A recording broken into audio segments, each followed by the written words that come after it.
সংলাপ টিভি, আজ এবং আগামীর ভাবনা।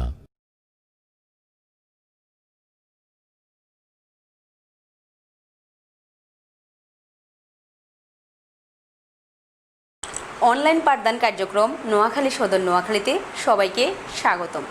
সুপ্রিয় শিক্ষার্থী বন্ধুরা, কেমন আছো তোমরা? আশা করি ভালো আছো, বাড়িতে আছো, পরিবারের সাথে আছো এবং নিরাপদে আছো। আজ এই মুহূর্তে যারা আমাকে দেখছেন, সম্মানিত শিক্ষকবৃন্দ, অভিভাবকবৃন্দ এবং আমার সুপ্রিয় শিক্ষার্থী বন্ধুরা, সবাইকে জানাচ্ছি আমার ফুলেল শুভেচ্ছা। আমি চম্পাকুলি দাস, প্রধান শিক্ষক, বারাহিপুর সরকারি প্রাথমিক বিদ্যালয়, সদর, নোয়াখালী। আজ আমি আবারও উপস্থিত হয়েছি পঞ্চম শ্রেণীর বিজ্ঞান বিষয় নিয়ে।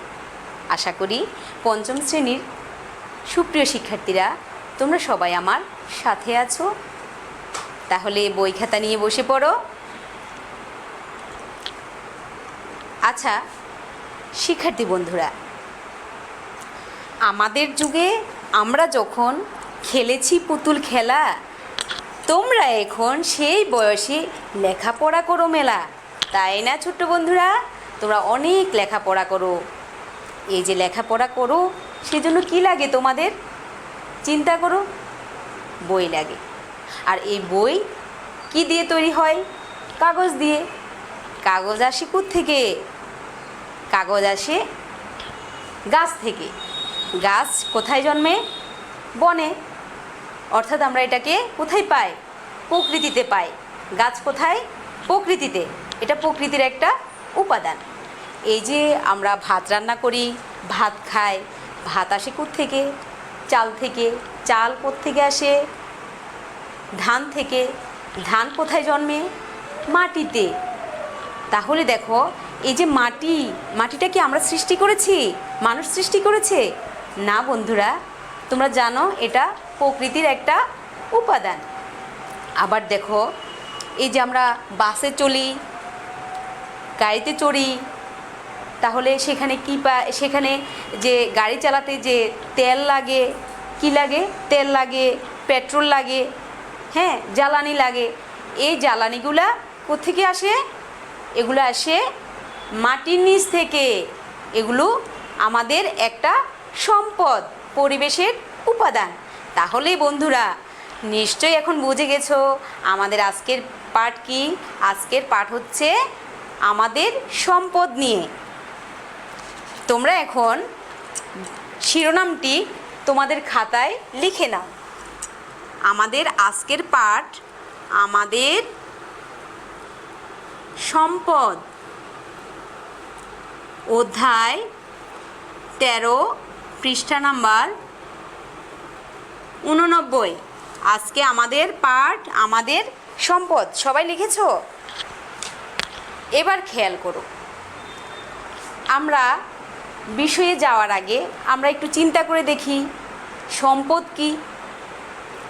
আমাদের চারপাশে যা কিছু আছে তা নিয়ে আমাদের পরিবেশ। এই যে পরিবেশের অনেকগুলো উপাদান আছে, সেই উপাদানগুলো এক একটি সম্পদ। অর্থাৎ যা ব্যবহার করে আমরা কি পাই? উপকার পাই। যা আমরা আমাদের প্রয়োজনে ব্যবহার করে থাকি, সেটাই হচ্ছে সম্পদ। খেয়াল করো, আমাদের অর্থনৈতিক এবং সামাজিক কর্মকাণ্ড নির্ভর করে কিন্তু সম্পদের উপর এবং এর যথাযথ ব্যবহারের উপর। তোমরা সকলেই সেটা জানো। আমরা আমাদের দৈনন্দিন জীবনে আমরা কি করব? সম্পদের যথাযথ ব্যবহার করব। এবার আমি তোমাদেরকে একটা ছবি দেখাবো। তোমরা ছবিটা দেখে চিন্তা করো এগুলো কি কি সম্পদ দেওয়া আছে আমাদের। ছবিতে কি কি সম্পদ আছে আমরা খেয়াল করি।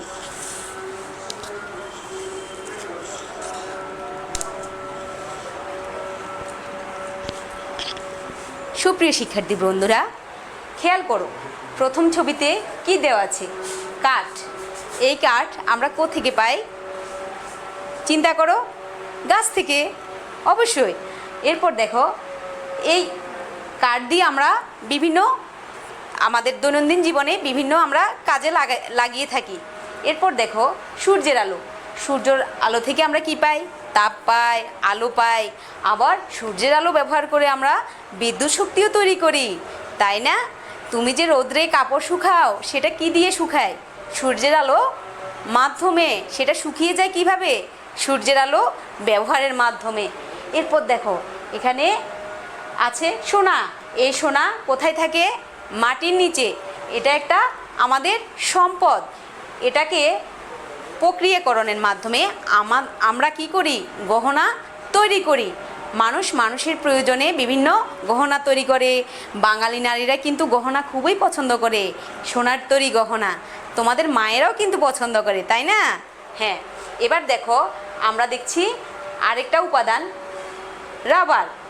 এটাও তৈরি হয় প্রাকৃতিক সম্পদকে ব্যবহারের মাধ্যমে। এরপর দেখো এখানে আমরা কি দেখতে পাচ্ছি? মাটি দেখতে পাচ্ছি। আমরা মাটিকে বিভিন্ন কাজে আমরা ব্যবহার করে থাকি। মাটিতে ফসল উৎপাদন হয়, তাই না বন্ধুরা? এবার দেখো এখানে আছে আমাদের প্লাস্টিকের জিনিসপত্র, প্লাস্টিকের বোতল এবং প্লাস্টিকের খাঁচি। দেখো সেখানে আমরা এই প্লাস্টিকের জিনিসগুলো ব্যবহার করে আমাদের বিভিন্ন প্রয়োজনে আমরা ব্যবহার করে থাকি। আবার দেখো এখানে কি দেখতে পাচ্ছি? পানি। পানিতে কি আছে? নৌকা চলে। এই যে পানি আমরা বিভিন্নভাবে আমরা এর ব্যবহার করে থাকি। এটা একটা সম্পদ। এবার দেখো গাছ। গাছ সূর্যের আলো ব্যবহার করে কি করে? খাদ্য উৎপাদন করে। আর আমরা সেই খাদ্য খেয়ে বেঁচে থাকি, তাই না বন্ধুরা? হ্যাঁ, আবার দেখো এখানে কি আছে? কাঁচ। কাঁচ কি হয়? কাঁচ কি দিয়ে তৈরি জানো? কাঁচ বালি দিয়ে তৈরি। এই কাঁচ ব্যবহার করে আমরা বিভিন্ন জিনিস তৈরি করে থাকি। এই দেখো এই যে আমার হাতে যে ফুলদানিটা দেখছো না, এই ফুলদানিটা কি দিয়ে তৈরি? কাঁচ দিয়ে। এরপর দেখো বই।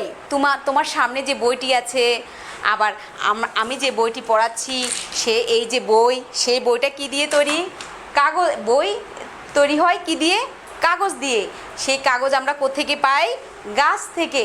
তো এখন দেখো এই যে বিভিন্ন উপাদান। এরপর আছে পাথর। পাথর কোথায়? প্রকৃতির একটা উপাদান, ঠিক আছে? আবার দেখো ইট।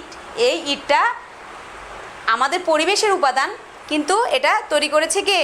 মানুষ তৈরি করেছে। মানুষের প্রয়োজনে তৈরি করেছে।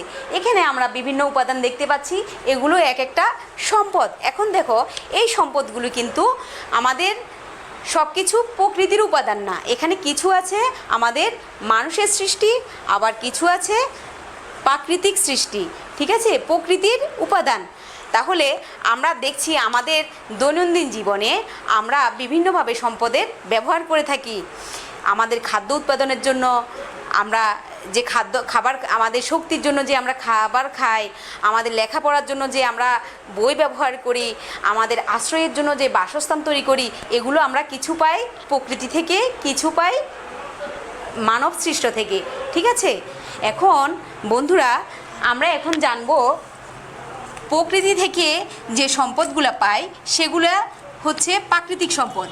আর এখন আমরা জানবো প্রাকৃতিক সম্পদ সম্পর্কে। সম্পদ জানি যে আমরা দুই ভাগে বিভক্ত। এক হচ্ছে প্রাকৃতিক সম্পদ, আরেকটি হচ্ছে মানব সৃষ্ট সম্পদ। এখন আমরা প্রাকৃতিক সম্পদ সম্পর্কে প্রথমে জানব। প্রাকৃতিক সম্পদ অর্থাৎ যে সম্পদ আমরা প্রকৃতিতে পাই সেটাই হচ্ছে প্রাকৃতিক সম্পদ, তাই না বন্ধুরা?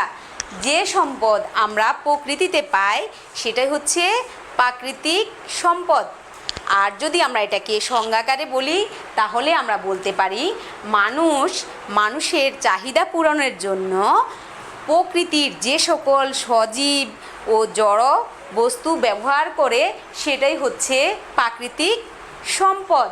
আবার বলছি, খেয়াল করো, মানুষ তাদের চাহিদা পূরণের জন্য প্রকৃতির যে সকল সজীব এবং জড় বস্তু ব্যবহার করে সেগুলোকে বলে প্রাকৃতিক সম্পদ। সজীব বস্তু বন, গাছপালা। আর জড়বস্তু হতে পারে যেমন প্রাকৃতিক গ্যাস, তেল, কয়লা, খনিজ পদার্থ। ঠিক আছে বন্ধুরা, তোমরা কি এখন বুঝতে পেরেছো প্রাকৃতিক সম্পদ কাকে বলে? প্রকৃতি থেকে যে সম্পদ পাই সেটা হচ্ছে প্রাকৃতিক সম্পদ।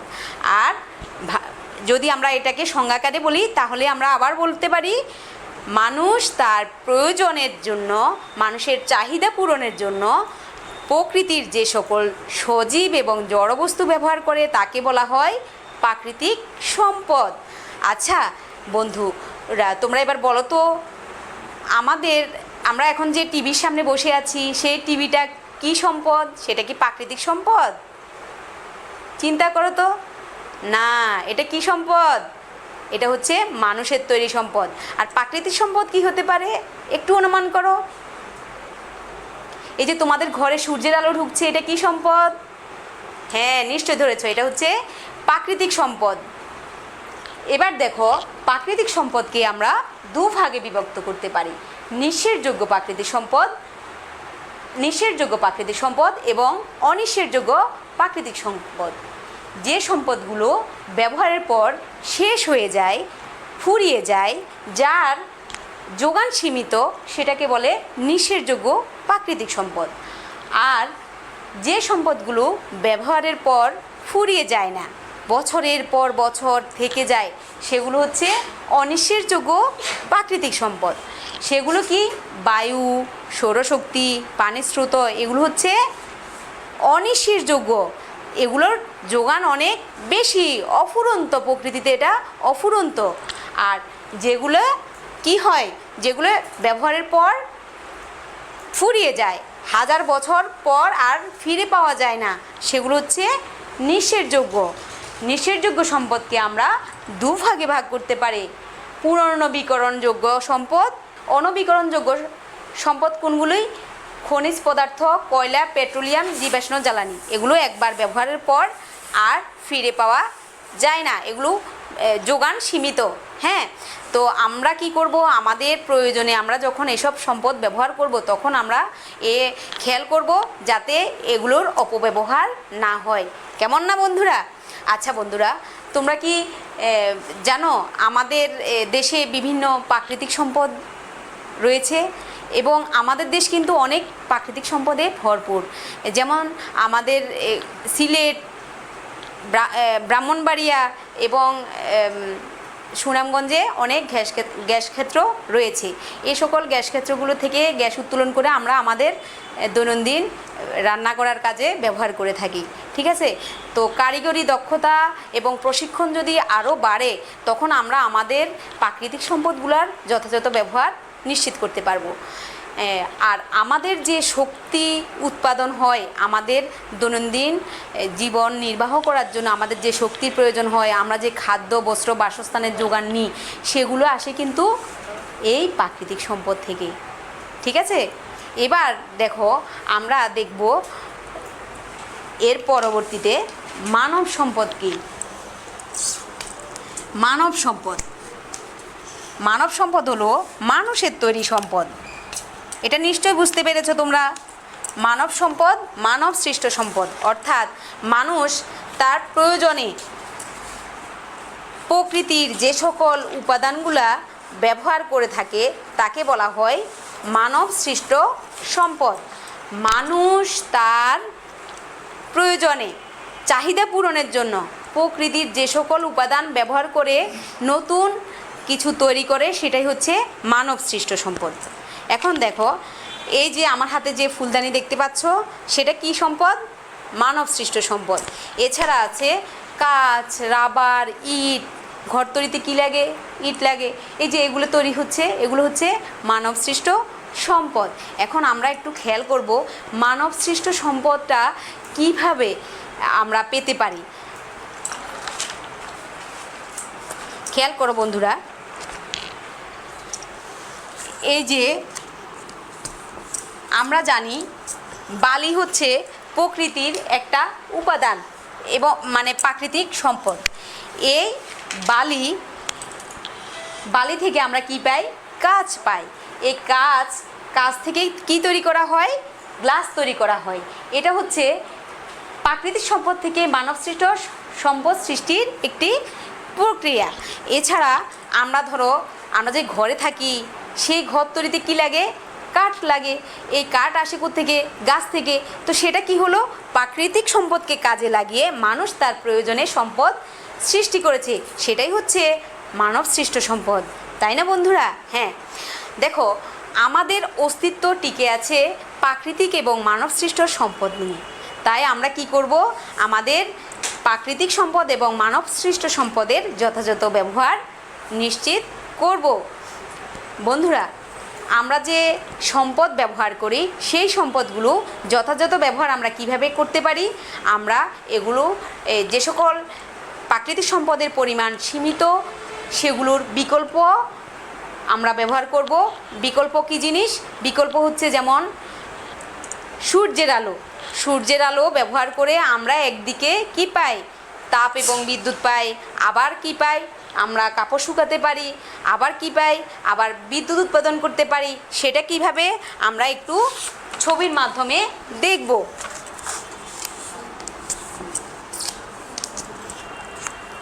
দেখো এখানে সূর্যের আলো, এই সূর্যের আলো সৌর প্যানেলের মাধ্যমে আমরা কি তৈরি করতে পারি? বিদ্যুৎ উৎপাদন করতে পারি। সেই বিদ্যুৎকে আমরা নানা কাজে ব্যবহার করে থাকি। সূর্যের আলো থেকে সৌর প্যানেলে সৌর প্যানেল একটা যন্ত্র, সেই যন্ত্র ব্যবহার করে আমরা বিদ্যুৎ উৎপাদন করি। বিদ্যুৎ তৈরির আরও পদ্ধতি রয়েছে, তো আমরা বিকল্প হিসাবে সূর্যের আলো ব্যবহার করব। তাহলে বিকল্প শক্তি কি? সূর্যের আলো। এছাড়াও দেখো বায়ু প্রবাহকে কাজে লাগিয়েও কিন্তু আমরা বিদ্যুৎ উৎপাদন করতে পারি। বায়ু প্রবাহকে কীভাবে আমরা কাজে লাগাই? উইন্ড মিলের মাধ্যমে। উইন্ড মিলটা কি? এটা এমন একটা যন্ত্র যে যন্ত্রের পাখাযুক্ত চাকা ঘুরিয়ে বায়ু প্রবাহকে কাজে লাগিয়ে বিদ্যুৎ উৎপাদন করা হয়। দেখো তাহলে আমরা কি করতে পারি? প্রাকৃতিক সম্পদের যেগুলো সীমিত রয়েছে সেগুলোর ব্যবহার আমরা যথাযথভাবে করতে পারি এ সকল উপায়ের মাধ্যমে। হ্যাঁ, এরপর আছে দেখো পুনর্ব্যবহার করে। যে সকল জিনিস একবার ব্যবহার করে আবার ব্যবহার করা হয় সেটা হচ্ছে পুনর্ব্যবহারকরণ। এই পুনর্ব্যবহার কি জিনিস? যেমন ধরো আমাদের প্লাস্টিকের তৈরি বিভিন্ন জিনিস আমরা আমাদের প্রয়োজনে ব্যবহার করে থাকি। সেই প্লাস্টিকের জিনিসটি যখন আমরা আবার অন্যভাবে ব্যবহার করতে পারি, যখন সেটা ফেলে দিই তখন না ফেলে দিয়ে সেটাকে আমরা টব হিসেবেও ব্যবহার করতে পারি। সেই টবে আমরা গাছ লাগাতে পারি। একদিকে আমাদের পরিবেশের ভারসাম্য রক্ষা হয়, হ্যাঁ, আমরা বিশুদ্ধ বাতাস পেতে পারি। আবার দেখো ডিমের খোসাকে আমরা না ফেলে আমরা কি করতে পারি? আমরা ডিমের খোসায়ও কিন্তু গাছ লাগিয়ে সৌন্দর্য বর্ধন করতে পারি। এবার দেখো রিসাইকেলের মাধ্যমে আমরা আমাদের সম্পদের যথাযথ ব্যবহার করতে পারি। রিসাইকেল কোন জিনিস? যার মাধ্যমে একটা জিনিস ব্যবহার করার পর আবার নতুন রূপে ব্যবহার করা যায়, সেটাই হচ্ছে রিসাইকেল। যেমন আমি উদাহরণ দিচ্ছি, আমরা অনেক সময় আমাদের প্রয়োজনে প্লাস্টিকের ব্যাগ ব্যবহার করে থাকি। ব্যবহারের পর সেটা ফেলে দিই, তখন সেটা মাটির সাথে কি হয়? মিশে না। তখন কি হয়? না মিশার কারণে মাটি দূষণ হয়। তখন আমরা কি করতে পারি? এই বর্জ্যগুলো সংগ্রহ করে এগুলো শ্রেণীকরণ করে তারপর বিভিন্ন প্রক্রিয়ার মাধ্যমে আমরা নতুন রূপে আবার প্লাস্টিকের ব্যবহার করতে পারি। এটাই হচ্ছে রিসাইকেল। তাহলে আমরা কি বুঝলাম? আমাদের সম্পদগুলোকে আমরা যথাযথ ব্যবহারের মাধ্যমে আমাদের উপযোগী করে রাখতে পারি। এতে পরিবেশের ভারসাম্য রক্ষা হয়, প্রাকৃতিক সম্পদের অপব্যবহার কমে। তো যা হোক সুপ্রিয় শিক্ষার্থী বন্ধুরা, আমি এতক্ষণ আমাদের সম্পদ সম্পর্কে তোমাদেরকে অনেক ধারণা দিয়েছি। আশা করি তোমরা অনেকটা বুঝতে পেরেছো। আর এই জন্য আমি তোমাদের সামনে হাজির করেছি কয়েকটি প্রশ্ন। তোমরা যারা পারবে তারা লিখবে, আর যারা পারবে না তাদেরকে আমি সহযোগিতা করছি। আর ততক্ষণে তোমরা বইয়ের 89 পৃষ্ঠা খোলো, আমাদের প্রাথমিক বিজ্ঞান বইয়ের 89 পৃষ্ঠা খোলো এবং অধ্যায় 13 এবং নীরবে পড়ে নাও।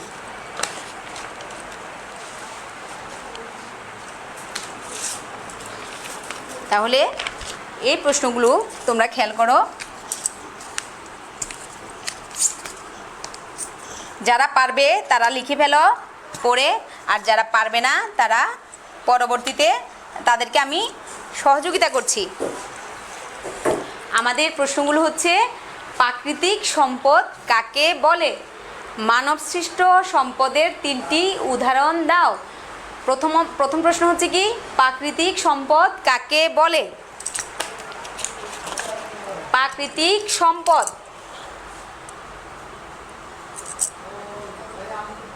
প্রাকৃতিক সম্পদ কাকে বলে?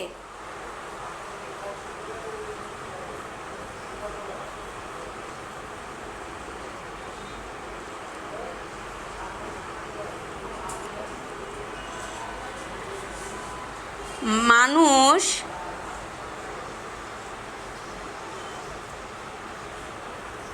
তাদের চাহিদা পূরণের জন্য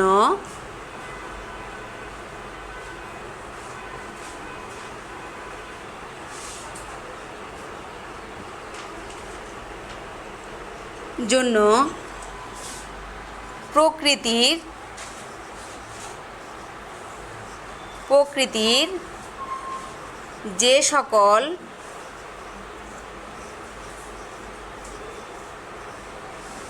সজীব ও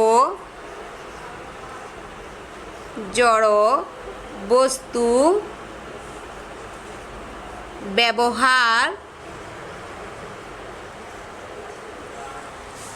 করে তাকে প্রাকৃতিক সম্পদ বলে।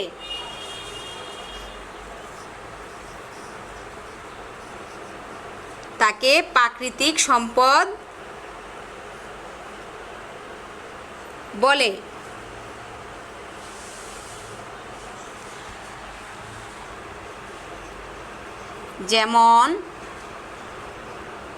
যেমন কি হতে পারে? সূর্যের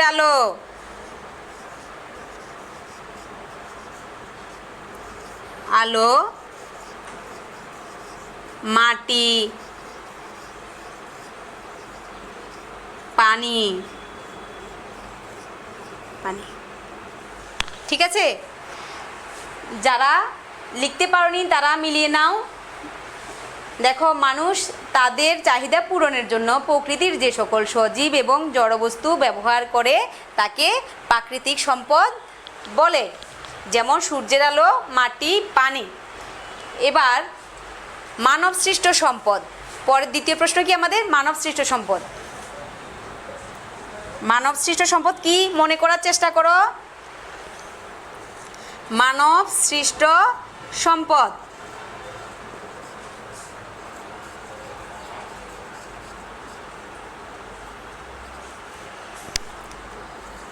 ইট, বালি, ইট, কাঁচ,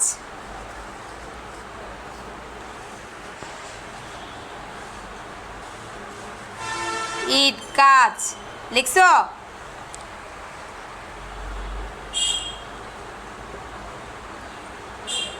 আর কি হতে পারে বলো?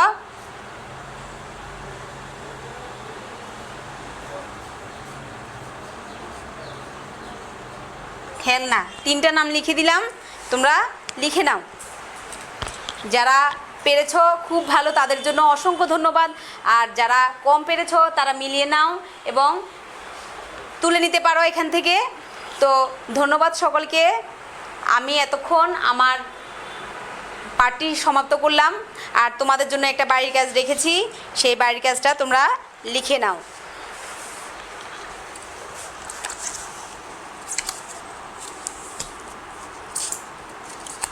তোমাদের জন্য বাড়ির কাজ হচ্ছে 5টি প্রাকৃতিক সম্পদের নাম উল্লেখপূর্বক তাদের ব্যবহার লিখবে। 5টি প্রাকৃতিক সম্পদের নাম উল্লেখপূর্বক তাদের ব্যবহার লিখবে। যখন তোমাদের স্কুল খুলবে তখন তোমরা শ্রেণী শিক্ষককে লেখাটি দেখাবে, কেমন? তাহলে আমরা কি করব? আমাদের প্রাকৃতিক সম্পদের যথাযথ ব্যবহার করব, সম্পদের যথাযথ ব্যবহার করব, দূষণমুক্ত পরিবেশ গড়ব। পাঠ আমাদের এখানেই শেষ। তোমরা সবাই ভালো থাকবে, সুস্থ থাকবে, নিরাপদে থাকবে এবং স্বাস্থ্যবিধি মেনে চলবে। ধন্যবাদ সবাইকে।